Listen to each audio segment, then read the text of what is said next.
de llamar la atención siempre con jaquecas o indigestiones y de inmiscuirse en la alta vida privada de los demás. Tanto así que Prieto pidió a Dios librar a sus lectores de encontrarla, pues, cito, te preguntará lo que tienes de sueldo, en lo que lo inviertes, la vida que pasas con tu mujer, cómo crías a tus hijos, lo que pagas de escuela, etc. Fin de la cita. Fidel, seudónimo de Prieto, termina su relato con una postdata en donde hace saber al lector que a Canuta, cito, amagan unas terribles viruelas. Noticia que lo hace exclamar, estoy vengado, Dios es justo. Fin de la cita. Muy probablemente, Fidel retrató en ese texto a las dos señoras, hijas de un empleado de su padre, que cuidaron de él cuando quedó huérfano siendo niño. Llama la atención el encono de la pluma que describió a Canuta Cangarrina como una vieja entrometida y asexuada. El mismo Guillermo Prieto, que durante su tercera década de vida arremetió contra Canuta Cangarrina, 20 años después, sostenía que era importante que el ser humano albergara el amor en su vida y más en su etapa adulta.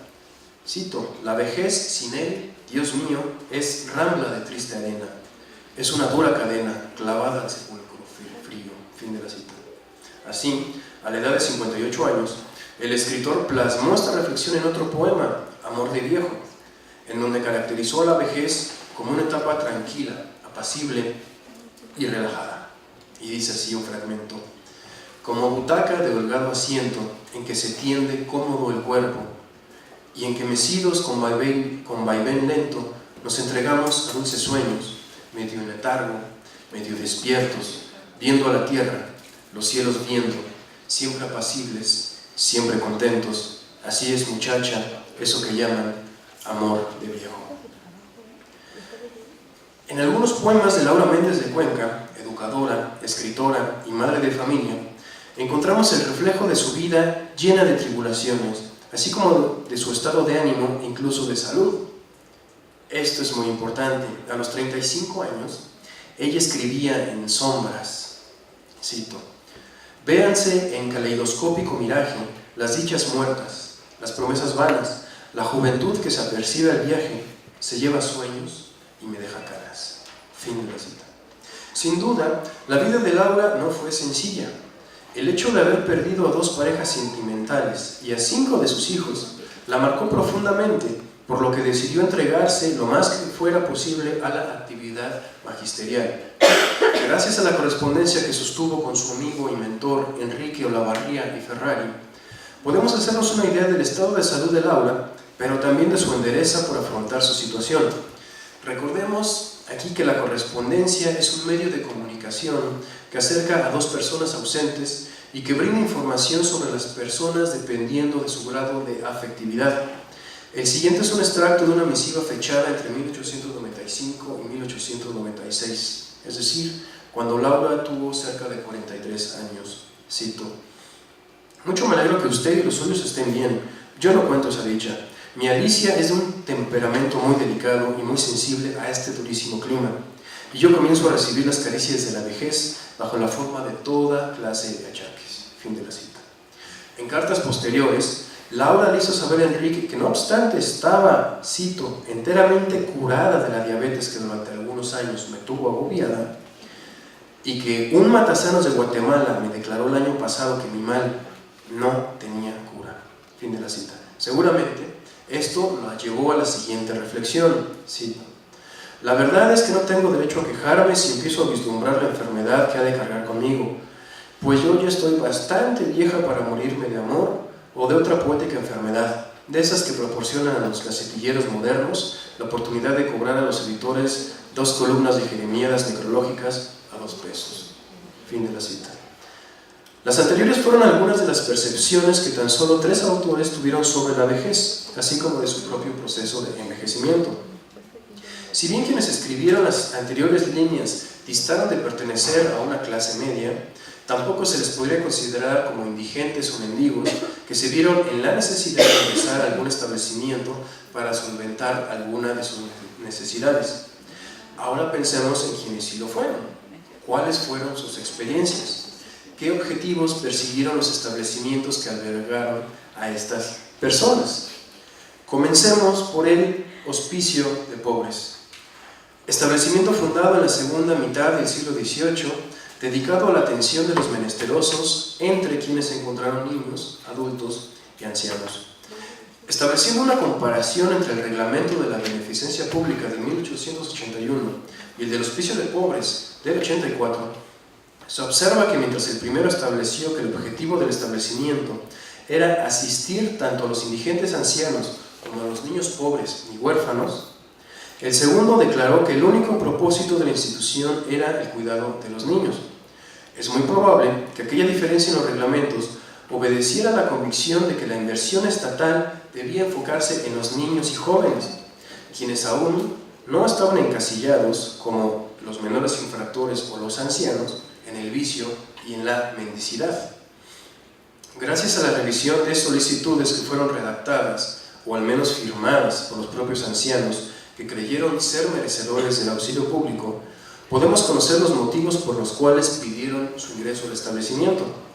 Una solicitud de ingreso que llama la atención es la de Telésforo González, quien la dirigió el director de la beneficencia pública para solicitar un lugar en el hospicio de pobres para su hijo, pues González, cito, hallándome viejo, enfermo y sin recurso de ninguna clase y en la más grande miseria, no puedo mantenerlo.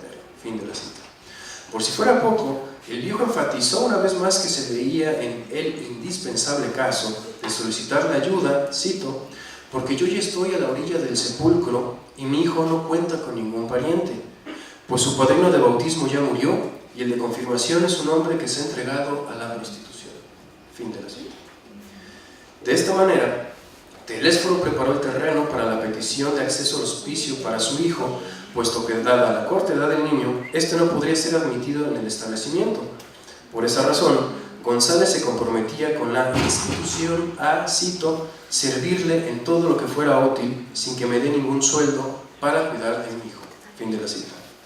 Una vez que eran aceptados en el establecimiento, un indicador para que las autoridades de la beneficencia pública decidieran continuar asistiendo a la población asilada era la buena conducta de los internos. Sin embargo, encontramos alguna información que cuestiona el hecho de que los ancianos mantuvieran un comportamiento disciplinado al interior del hospicio, por lo que las autoridades justificaron su traslado del hospicio de pobres al asilo particular de mendigos en 1884.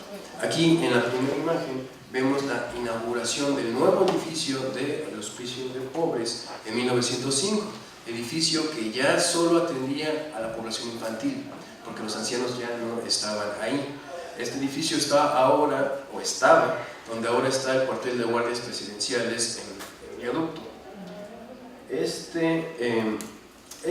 La otra es una imagen del asilo Vitoria. El asilo Vitoria estaba en España, pero lo que aquí me interesa mostrar es cómo convivían, cómo en un mismo espacio convivían niños, niñas, hombres, mujeres y ancianos.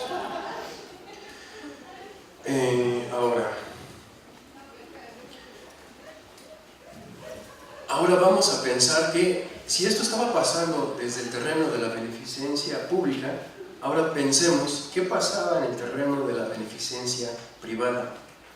El 15 de marzo de 1899, el presidente Díaz le encargó a Luis G. Labastida, entonces titular de la Secretaría de Gobernación, que redactara una ley para que, cito, la beneficencia privada acude solícita ahí, en donde hay un anciano que proteger, un enfermo que curar, y así aliviar el Estado del enorme peso que soporta en el sostenimiento de las instituciones de la beneficencia pública. Fin de la cita. Uno de los establecimientos más antiguos enfocados a la población anciana que surgieron bajo el cobijo de la beneficencia privada fue el asilo Matías Romero.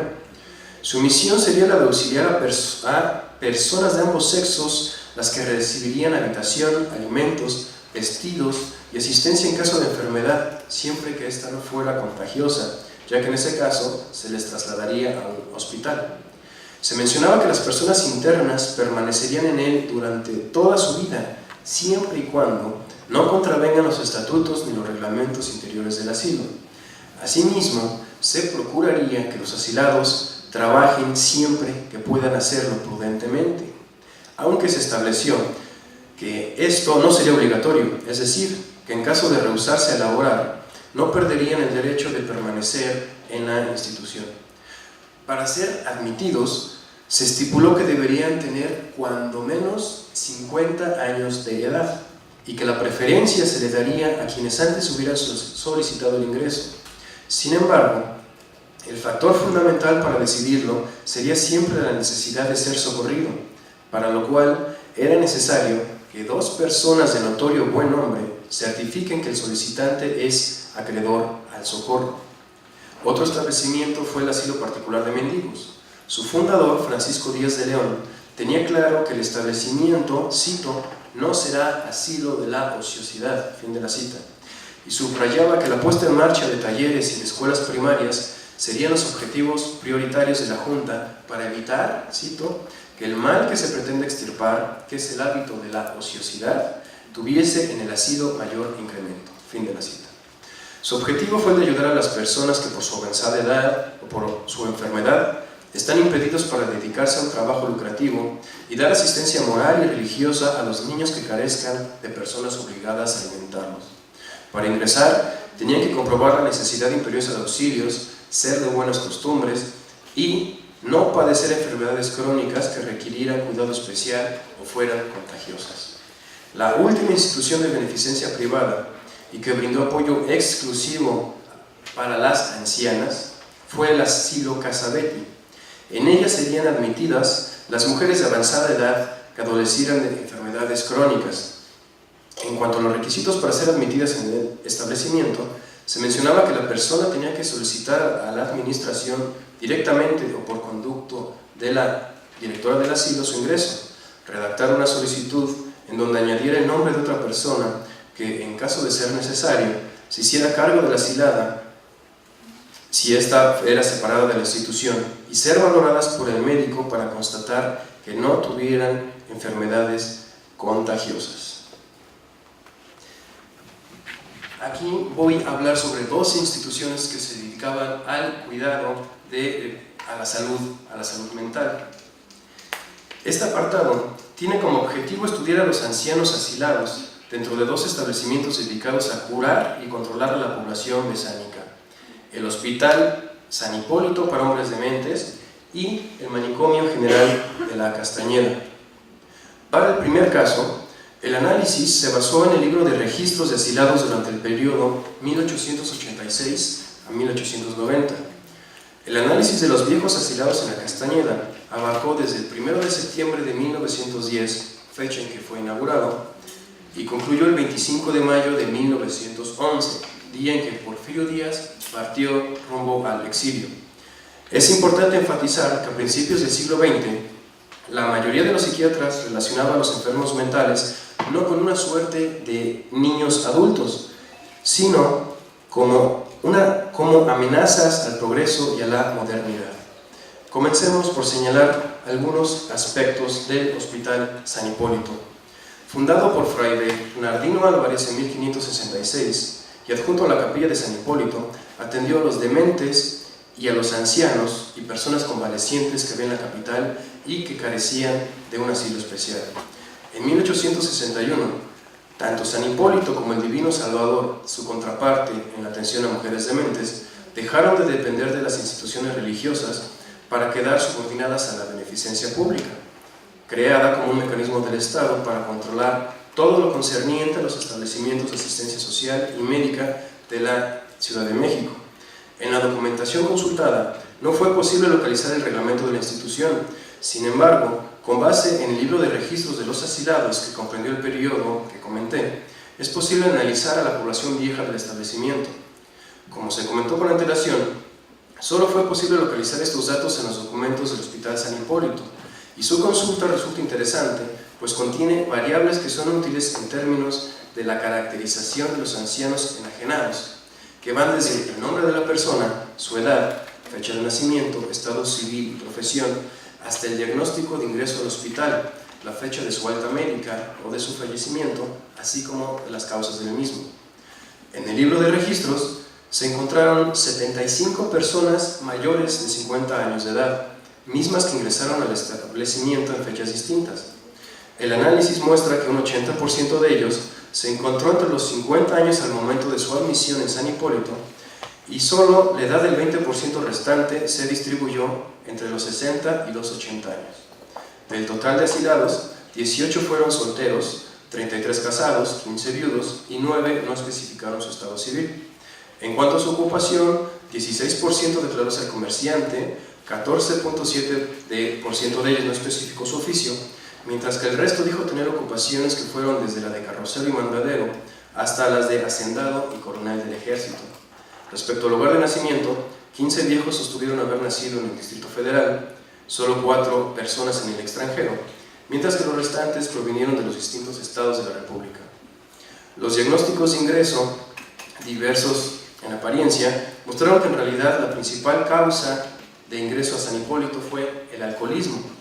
De los 75 personas mayores de 50 años en el establecimiento, 40 de ellos, que equivale al 53.3%, fue diagnosticada como alcohólica. Por ejemplo, Remigio no solo entró por el alcoholismo, no hacía Alejo, quien además de aquella enfermedad se le añadió una pseudoparálisis cerebral, o a José Trinidad, quien sufrió de alcoholismo crónico.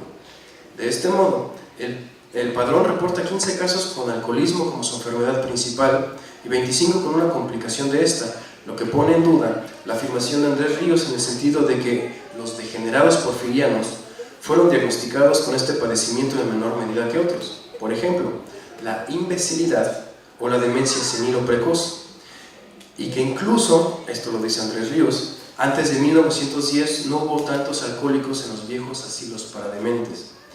Al menos entre la población anciana de San Hipólito, y en el periodo señalado, no fue así. La composición de los diagnósticos es interesante si contrastamos las salidas por alta médica.